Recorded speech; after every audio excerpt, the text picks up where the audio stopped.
चलिए, so let's start the class now. I hope आपको audio और वीडियो प्रॉपर आ रहा होगा, उसमें किसी को कोई इशू नहीं आ रहा होगा। ऑडियो एंड वीडियो जल्दी से एक बार मुझे रिस्पॉन्ड करके बताएं। Audio and video are clear to all, let me no.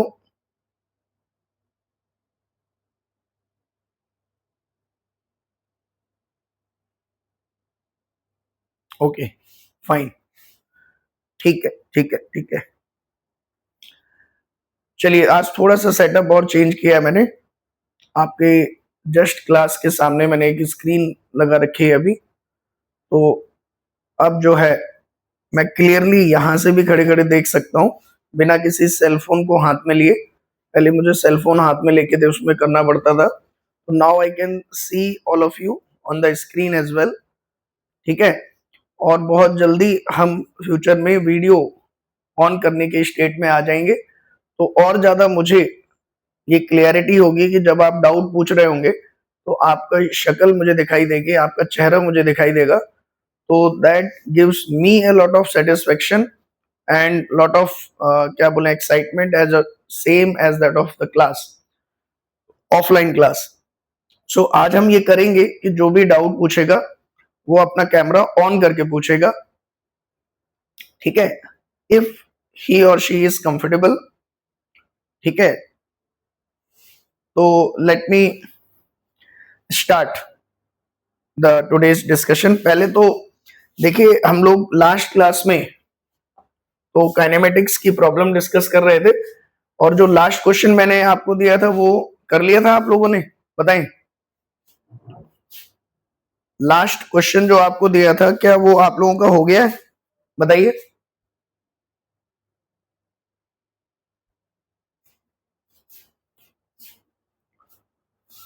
ठीक है, तो काइनेमेटिक्स की एक लास्ट प्रॉब्लम मैंने आपको दी थी।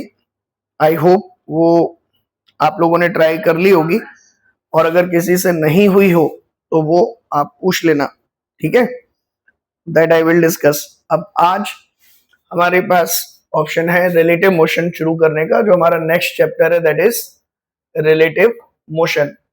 तो मुझे बिल्कुल ईमानदारी से आप लोग बताएंगे कि जो वीडियो मैंने पोस्ट कर रखी है ग्रुप पर, वो कितने लोगों ने आपने देख रखी है। बिल्कुल ईमानदारी से हाथ उठाओ, कंप्लीट देख ली है तो मैं उसके आगे की बात करूं,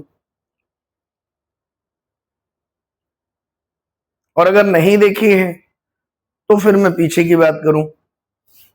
हाथ उठाइए।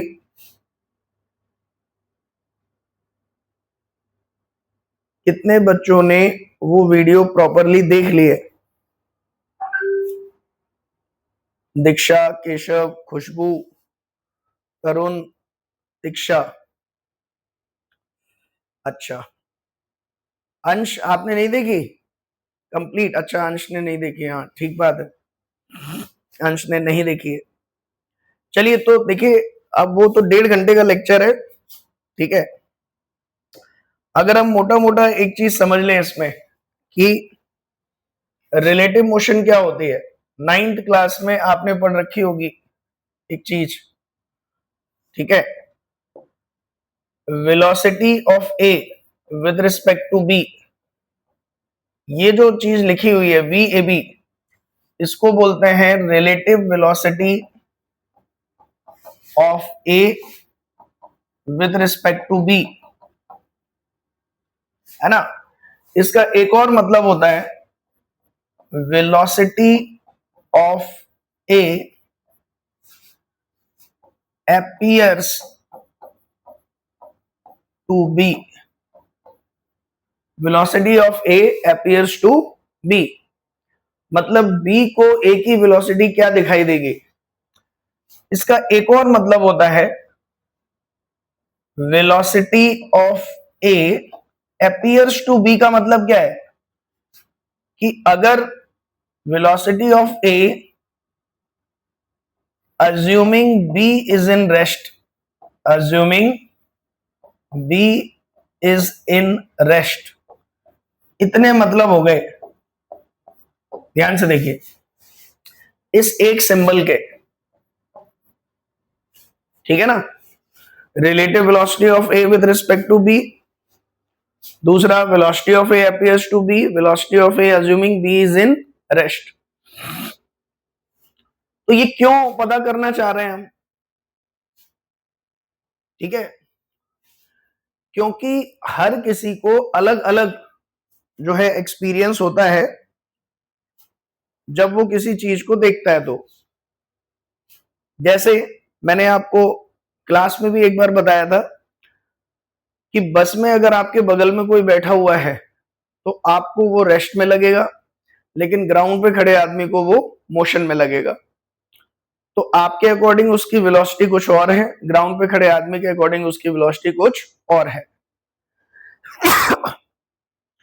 तो मोशन का जो डिस्क्रिप्शन है वो सेम तभी होगा जब दो ऑब्जर्वर एक ही जगह खड़े होकर चीजों को ऑब्जर्व करें। अगर दो ऑब्जर्वर अलग अलग जगह पर खड़े होकर किसी तीसरे ऑब्जेक्ट को देख रहे हैं तो हो सकता है वो दोनों अलग अलग बात बताएं उस ऑब्जेक्ट के बारे में। और ये जो अलग अलग जगह से मोशन की एनालिसिस है, तो हम कहते हैं कि इस मोशन को हम कहते हैं रिलेटिव मोशन, और ये पर्सन टू पर्सन डिपेंड करेगी, ऑब्जर्वर टू ऑब्जर्वर डिपेंड करेगी। ठीक है, तो इस चैप्टर का पर्पज ही यही है कि आप अलग अलग जगह खड़े होकर एक गिवन ऑब्जेक्ट के मोशन को एनालाइज करें और फिर देखें कि चीजें कैसे काम करती है। तो सर ऐसा करें क्यों, लेकिन इसकी क्यों जरूरत पड़ रही है?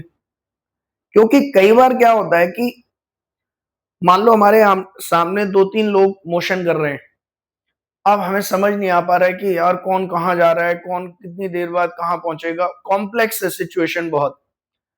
लेकिन उसी चीज को अगर आप किसी ऐसी जगह पर खड़े होकर देखने लग जाएं जहां से आपको चीजें क्लियर दिखने लगे, है ना, तो ऐसी पॉसिबिलिटी है कि आप अपनी जगह को चेंज करके जो सामने दिख रहा है उसकी कॉम्प्लेक्सिटी को रिड्यूस कर सकते हो। तो कई बार जब हमें किसी पार्टिकल के मोशन को एनालाइज करना है तो कहीं पर खड़े होकर जब हम देख रहे हैं उसको तो वो बहुत कॉम्प्लेक्स मोशन करता हुआ दिख रहा है, लेकिन अगर हम अपनी जगह बदलने देखने की तो वही पार्टिकल बहुत ही सिंपल मोशन करता हुआ दिखने लगता है। सिंपल मोशन जो हम पढ़ चुके हैं, motion in straight line, projectile motion, है ना।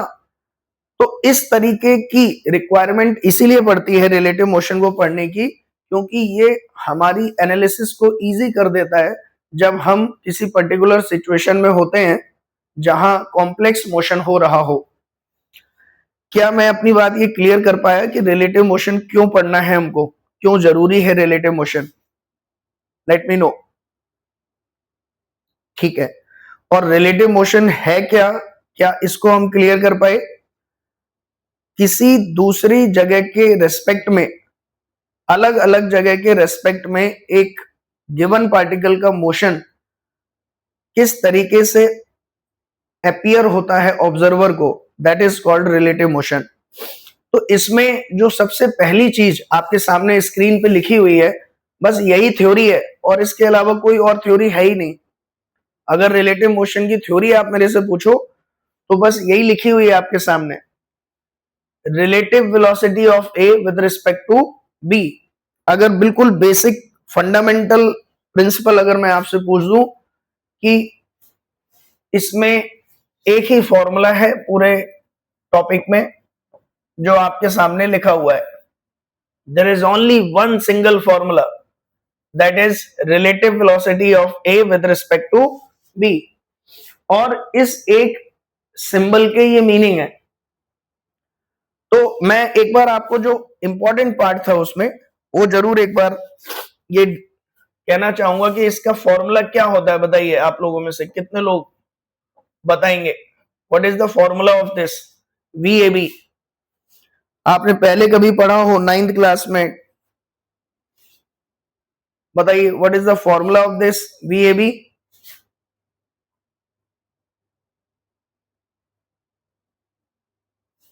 एनीवन? दिश, yes, Khushboo is raising hand, Ansh is raising hand. चलो अंश हाथ उठा रहा है, तो लेट मी आस्क फ्रॉम अंश। बताओ भाई अंश।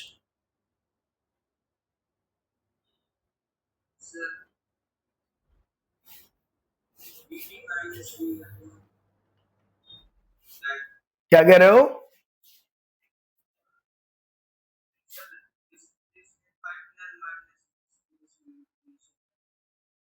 Displacement final minus displacement initial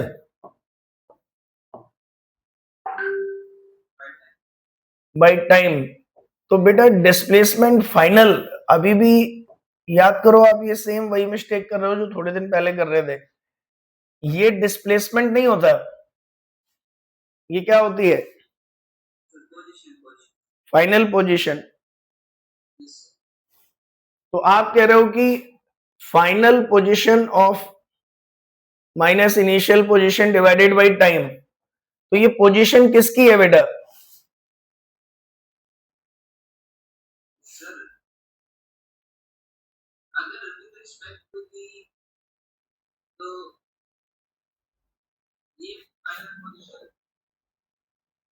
ये फाइनल पोजीशन किसकी है?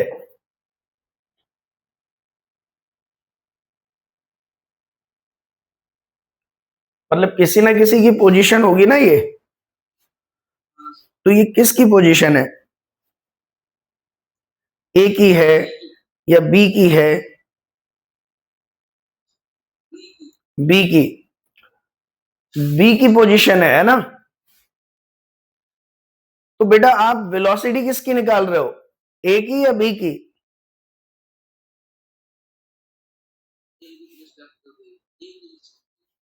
है ना? तो देखो पता है क्या, मैं जेन्युइनली मैं आपको सीधा सीधा बता सकता हूं कि इसका एक फॉर्मूला होता है, लेकिन मैं चाहता हूं कि आप लोग उन कंक्लूजन्स पे खुद पहुंचो। ये थोड़ा अनकंफर्टेबल अप्रोच तो है कि जब आपको खुद सोचने के लिए मजबूर किया जाए कि सोचो सोचो, सही क्वेश्चन पूछो, सही तरीके से पूछो, सोचो। लेकिन जब आप फाइनल कंक्लूजन पे पहुंचते हैं सही सोच सोचकर, तो पहुंचते तो बहुत मुश्किल में हैं, लेकिन जब पहुंच जाते हैं तो फिर लाइफ लॉन्ग याद रखते हैं कि अच्छा अच्छा ये ऐसे निकला था। तो पहली चीज, जब आपके दिमाग में ये फॉर्मूला आया कि velocity of A with respect to B, तो final position minus initial position divided by time interval, तो पोजीशन आपकी किसके रिस्पेक्ट में होगी? पोजीशन आपकी किसकी होगी? पहले तो ये क्वेश्चन पूछना चाहिए आपको अपने आप से कि पोजीशन होगी किसकी।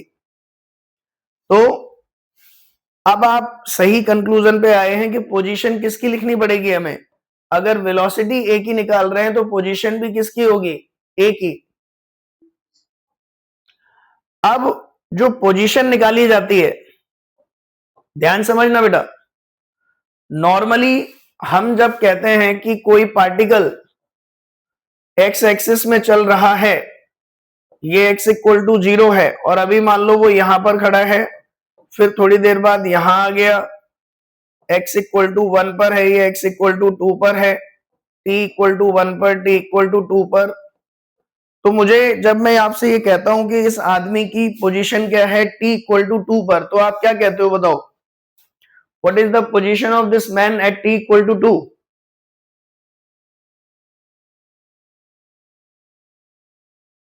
बताइए अंश।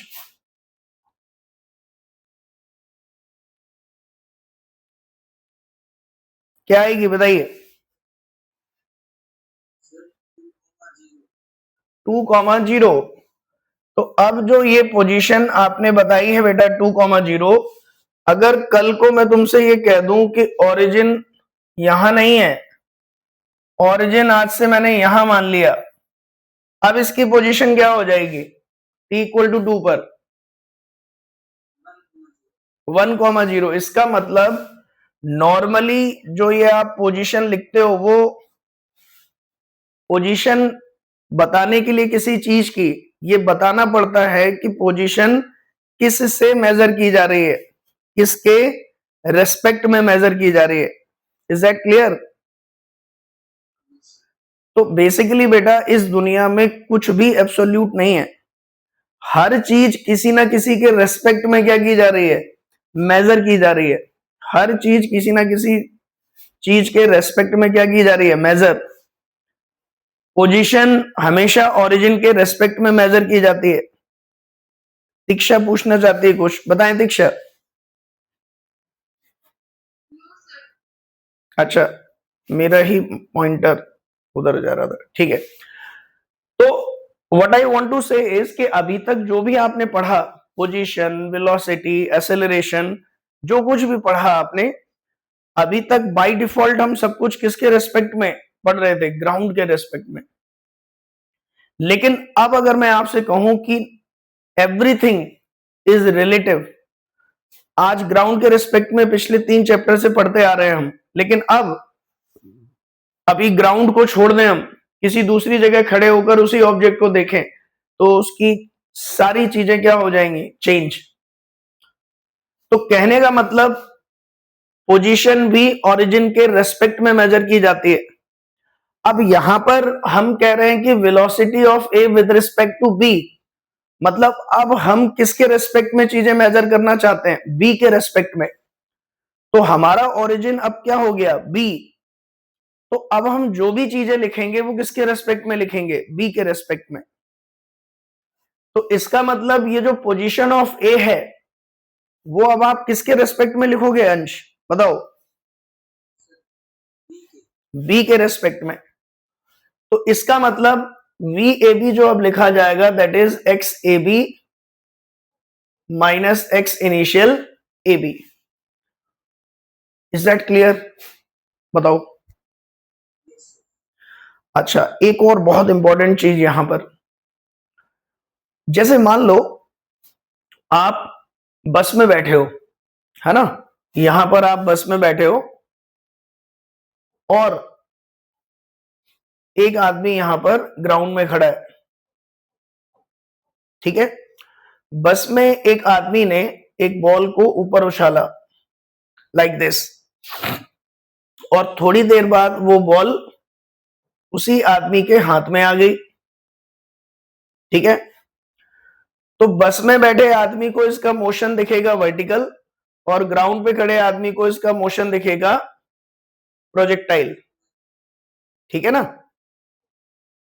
ये तो हमने देख लिया था पहले ही। अब अगर मैं तुमसे ये कहूं कि इस बॉल की कौन कौन से पैरामीटर ऐसे हैं जो इस बात पे डिपेंड ही नहीं करते कि उसे ग्राउंड से ऑब्जर्व किया जा रहा है या बस में बैठ के ऑब्जर्व किया जा रहा है, और कौन कौन से ऐसे पैरामीटर हैं जो इस बात पे डिपेंड करते हैं कि इसको ऑब्जर्व कहां से किया जा रहा है, बताइए। शेप ऑफ मोशन, बिल्कुल ठीक बात है। और क्या चीज है, क्या मैं ये कह सकता हूं कि बस में बैठा आदमी कहेगा कि इसका हॉरिजेंटल में डिस्प्लेसमेंट क्या है, 0। वर्टिकल में डिस्प्लेसमेंट क्या है, 0, क्योंकि फाइनली हाथ में ही आ गई। लेकिन ये ग्राउंड पे खड़ा आदमी क्या कहेगा कि ये हॉरिजेंटल में चल गया आगे कुछ, या सुनो। अगर आप देखेंगे वेलोसिटी, एक्सेलरेशन, डिस्प्लेसमेंट, ये सारी चीजें, इवन फोर्स, वर्क, ये सारी चीजें आपकी फ्रेम डिपेंडेंट हैं। ये सारी चीजें कैसी हैं आपकी, फ्रेम डिपेंडेंट, मतलब कहां से चीजों को ऑब्जर्व किया जा रहा है।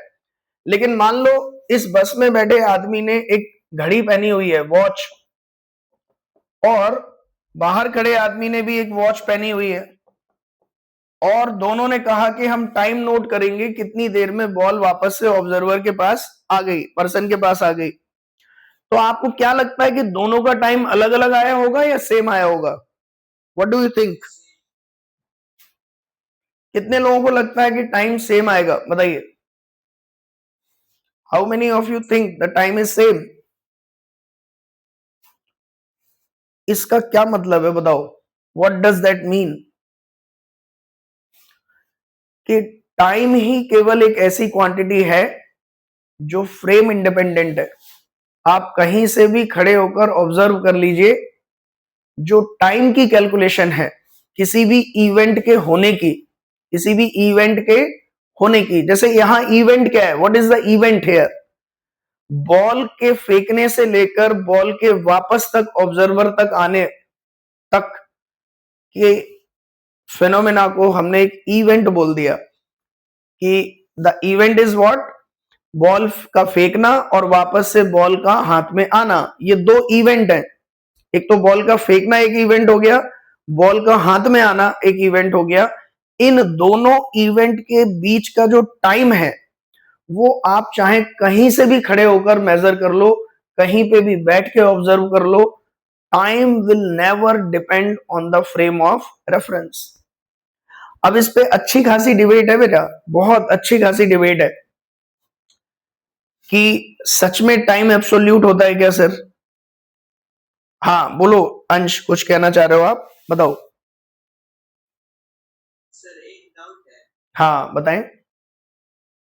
सर वो हमने प्रोजेक्टाइल मोशन में एक टावर से बॉल फेंकने वाले हॉरिजॉन्टल में एक प्रोजेक्टाइल मोशन सीखा था। हाँ उस पाथ की शेप कैसे होती है?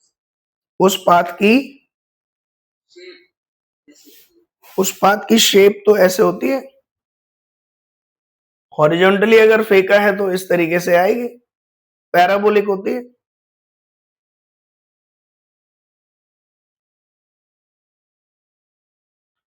इस तरीके से। इसकी क्या इक्वेशन पूछ रहे हो आप, इक्वेशन?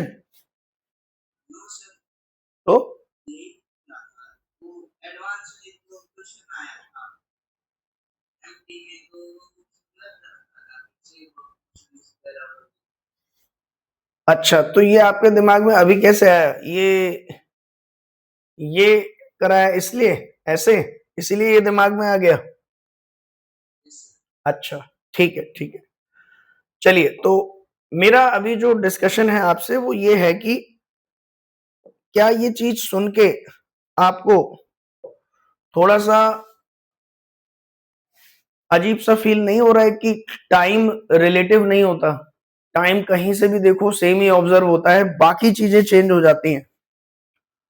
और अगर ऐसा है तो देखो कुछ मूवीज आपने देखी होंगी, कुछ मूवीज आपने देखी होंगी जिनमें एक आदमी गया है स्पेस में और वो आधा घंटे बाद ही लौट के आया है, लेकिन उसने देखा है कि अर्थ पे सदियां निकल चुकी हैं, 20-20 साल निकल गए हैं। ऐसी पिक्चरें देखी हैं आपने, किसी ने देखी है ऐसी मूवी? दीक्षा ने देखी है बस, खुशबू ने देखी है, छवि ने देखी है। हाँ तो जरा छवि से पूछते हैं, बताओ छवि क्या नाम है उस मूवी का?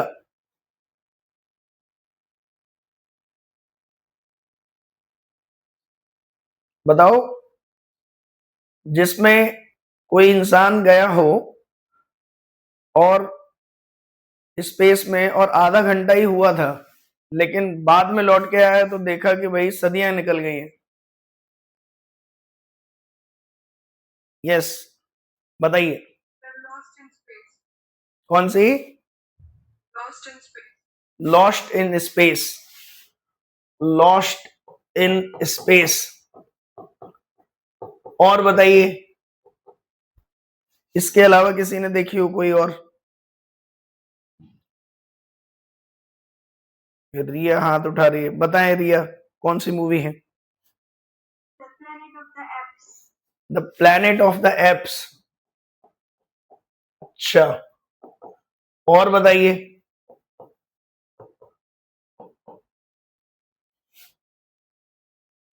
एक और बहुत अच्छी मूवी है, अगर आप लोगों ने, कितने लोगों ने देखी है ये मूवी, इंटरस्टेलर? देखी है आपने ये मूवी? कितने लोगों ने देखी है इंटरस्टेलर? हाँ, ये दिया और छवि ने ये भी देख रखी है। इससे ये पता चलता है कि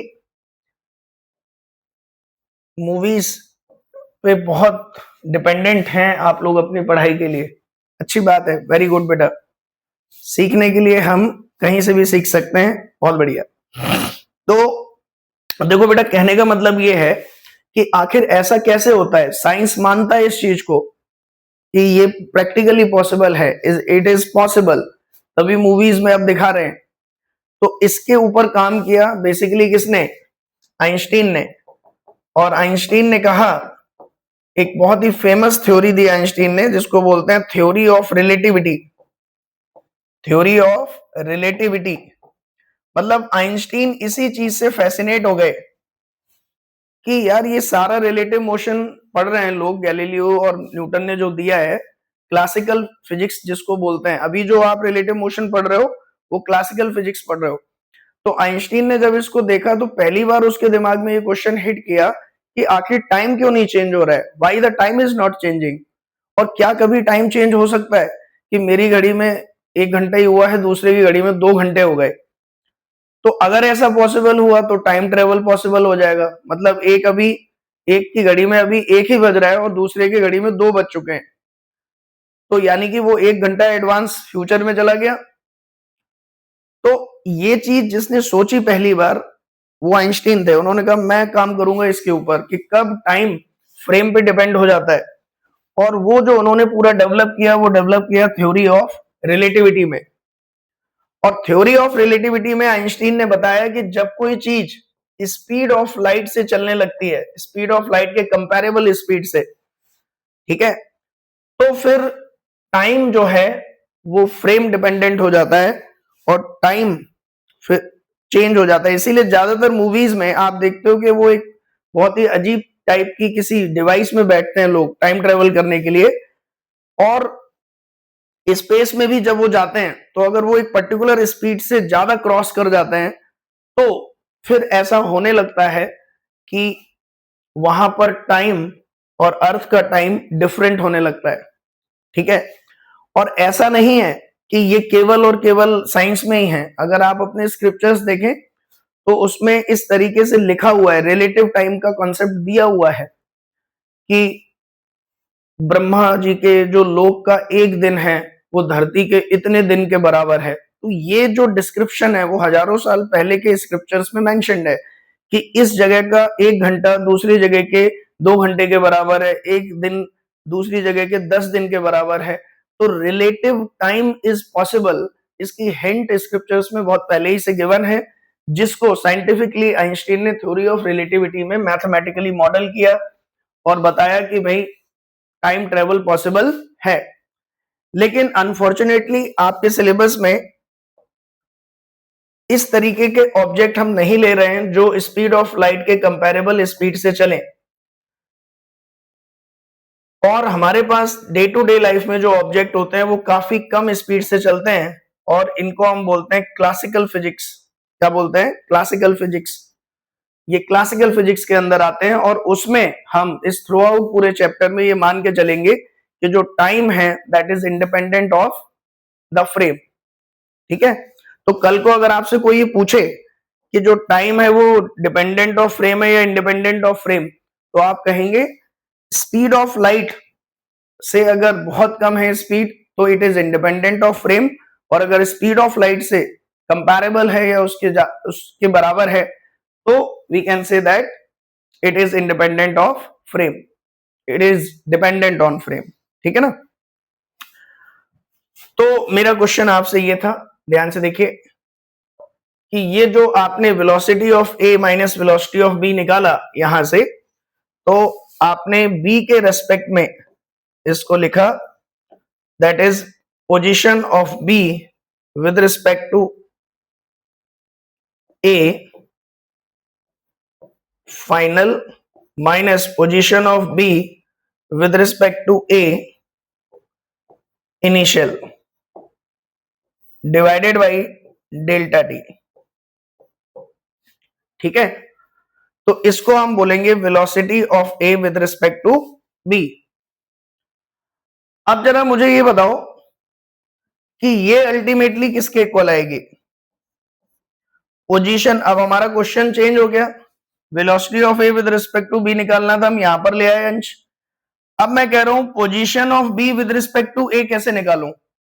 how to calculate position of B with respect to A? इसका फॉर्मूला क्या होगा? बताइए।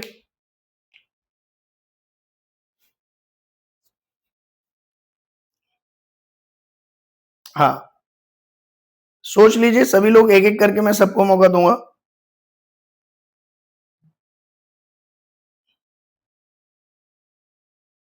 Yes, Khushboo is raising hand. चलो बताओ खुशबू, आप बताओ। Position of B with respect to A, position of B minus position of A, where frame of reference is C.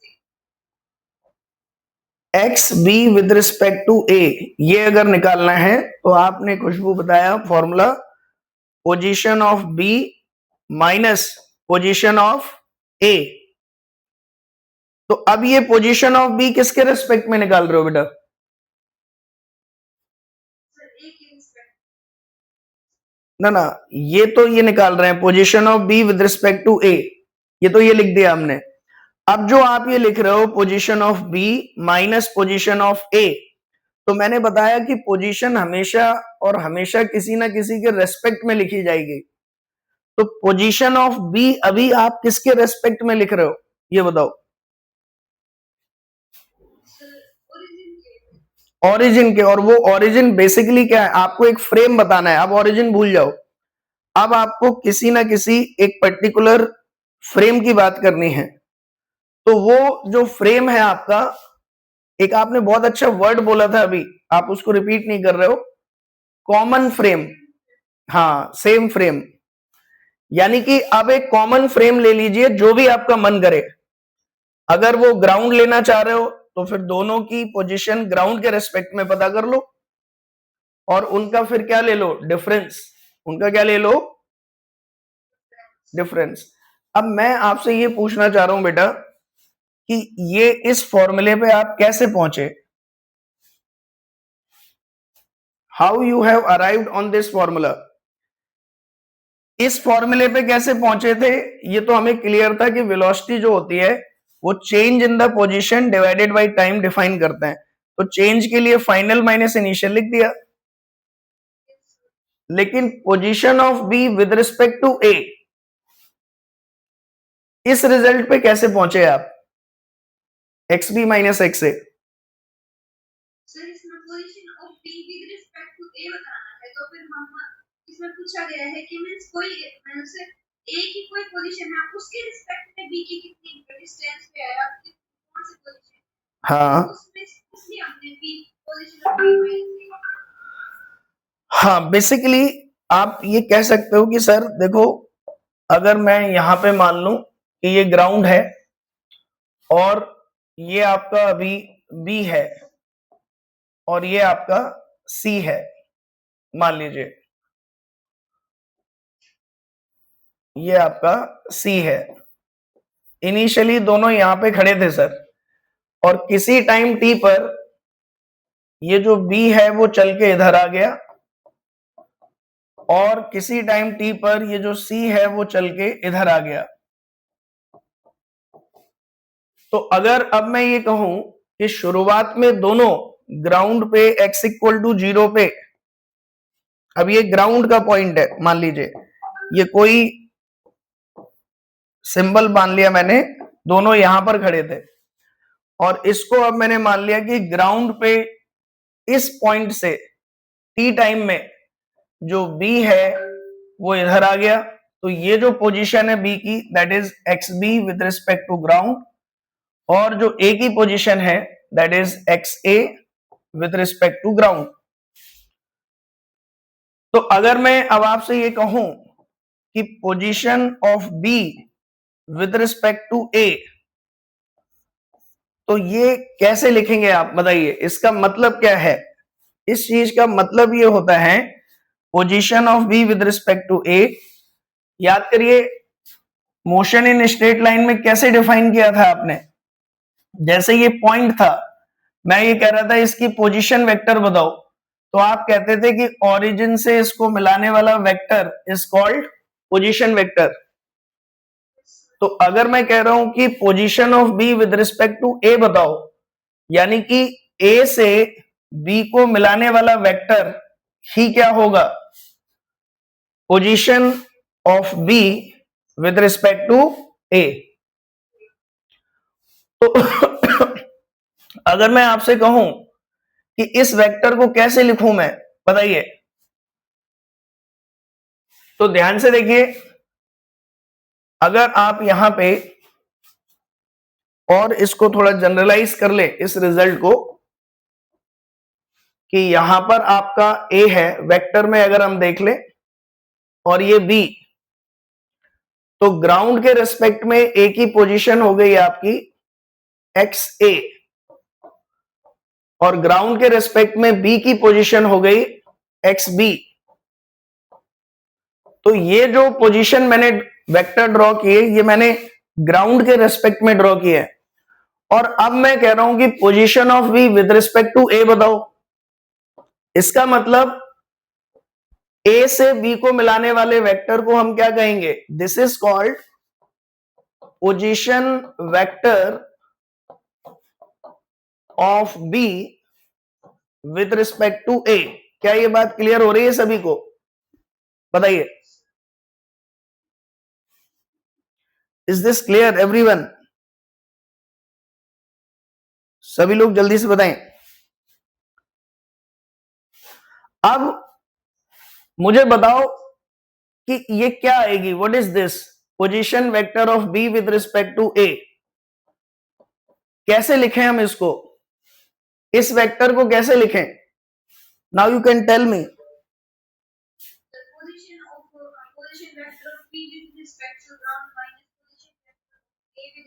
और ये कैसे लिखा आपने? By using what law you have written this? Vector law of addition, exactly. ये triangle की जो adjacent sides हैं, अगर हम देखें तो triangle law of vector addition से we know that adjacent side का सम, यानी कि एक्स ए वेक्टर प्लस ये वाला जो वेक्टर है दैट इज एक्स बी ए, इन दोनों का सम आपका आएगा एक्स बी जी के इक्वल। ठीक है ना? तो यहां से एक्स बी ए वेक्टर आपका कितना बनेगा? It is nothing but X B G minus X A G. तो क्या आपको अब ये बात समझ आ रही है बेटा कि क्यों रिलेटिव मोशन में position vector of B with respect to A इस तरीके से लिखा जाता है ना? हम ये फॉर्मूला जनरली याद कर लेते हैं बहुत जल्दी कि वीबीए का मतलब VB minus V A, but वो वीबी माइनस वी ए क्यों आया? इट इज वेरी इंपॉर्टेंट कि वो आपको पता हो कि ये क्यों आया। ऐसे ही नहीं कि बस वीबी ए है तो वीबी माइनस वी ए, और सर कल को अगर वी ए बी हो तो, या एक्स ए बी हो तो सर एक्स ए माइनस एक्स बी। और रीजन पूछो इसका तो क्या बताते हैं हम लोग कि सर ए बी है तो ए माइनस बी ए है तो बी माइनस ए। इस तरीके की पढ़ाई करना अब बंद करो आप, ठीक है? आप एग्जैक्टली समझिए कि चीजें, अगर कोई फॉर्मूला है तो वो क्यों है और क्या रीजन है उसके पीछे। तो अब मुझे बताइए what is the VBA? What is VBA? तो वीबीए क्या बनेगा बताइए?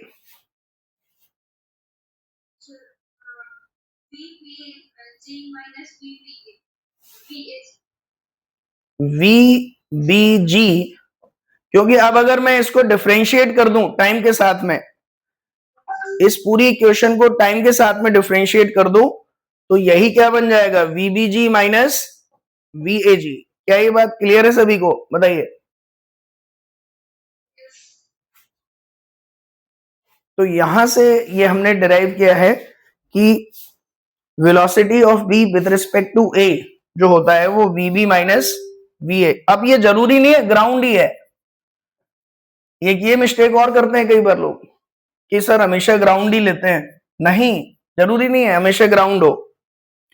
You can take any frame, you can take any frame here, but condition is this frame should be inertial, this frame should be inertial.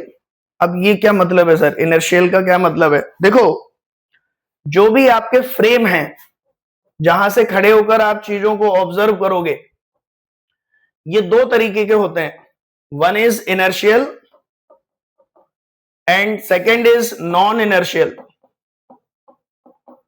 Inertial का मतलब क्या होता है, जिन frame की वेलोसिटी या तो कांस्टेंट हो या जीरो हो, ठीक है, मतलब उनका एक्सेलरेशन क्या हो, जीरो।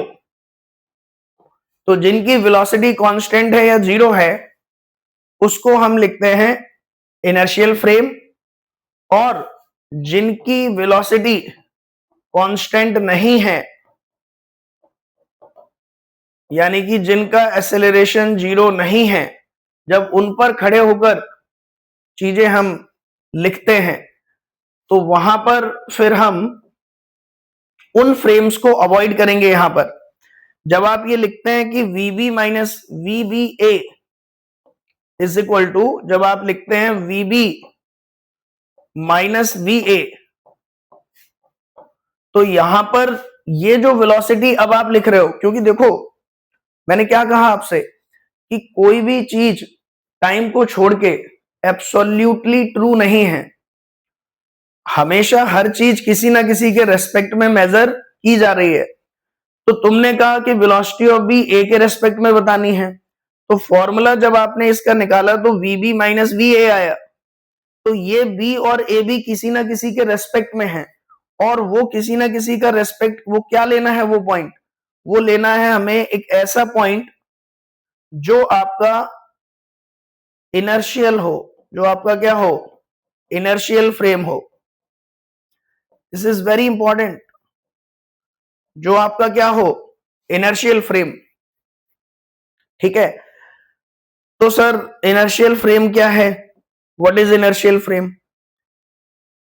तो ग्राउंड को हम कैसा फ्रेम ले, बताओ, इनर्शियल या नॉन इनर्शियल? ग्राउंड कैसा फ्रेम है, बताइए। दीक्षा इज रेजिंग हैंड, यस दीक्षा बताओ। पीछे आपने वो एक्स जो डिस्प्लेसमेंट है वो p विद रिस्पेक्ट टू लिखा था, तो उसको a with respect to b क्यों नहीं लिखा?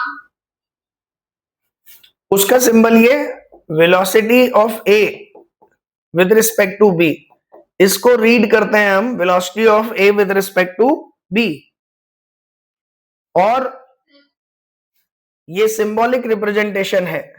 अगर हम ये कह रहे हैं कि a की वेलोसिटी बताओ b के रेस्पेक्ट में, तो फिर हम ऐसे लिखते हैं, और a की वेलोसिटी b के रेस्पेक्ट में, जैसे जब हम लिखेंगे a की वेलोसिटी b के रेस्पेक्ट में, तो कन्वेंशन इस तरीके से है कि b से एक एरो ड्रॉ करेंगे a की तरफ। जब मैं इसको ऐसे लिखूंगा तो I will write it is defined as differentiation of position of a with respect to b।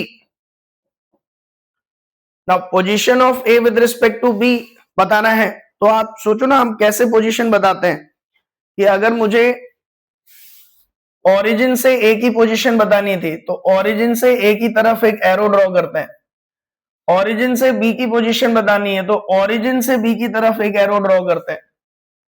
तो ये तरीका है पोजीशन बताने का कि जिसके रेस्पेक्ट में पूछा जाता है उससे एरो ड्रॉ करते हैं उस पॉइंट की तरफ। Is that clear?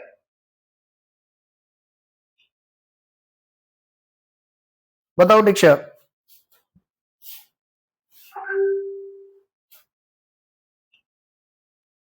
क्या ही क्लियर हुआ?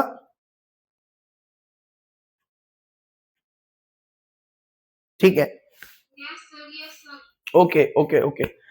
सो हम इस कंक्लूजन पे आ गए अभी, और अब एक क्वेश्चन के साथ मैं आपको छोड़ रहा हूं, अगली क्लास में मिलेंगे। वो क्वेश्चन ये है कि जब भी हम कभी VBA लिखेंगे तो वो लिखेंगे VB माइनस VA, और इस VB और VA को एक इनर्शियल कॉमन इनर्शियल फ्रेम के रेस्पेक्ट में लिखते हैं, और वो कॉमन इनर्शियल फ्रेम अगर कुछ नहीं दे रखा है तो बाय डिफॉल्ट ग्राउंड ले लिया जाता है, लेकिन कुछ और भी लिया जा सकता है। ठीक है, जो कि कांस्टेंट वेलोसिटी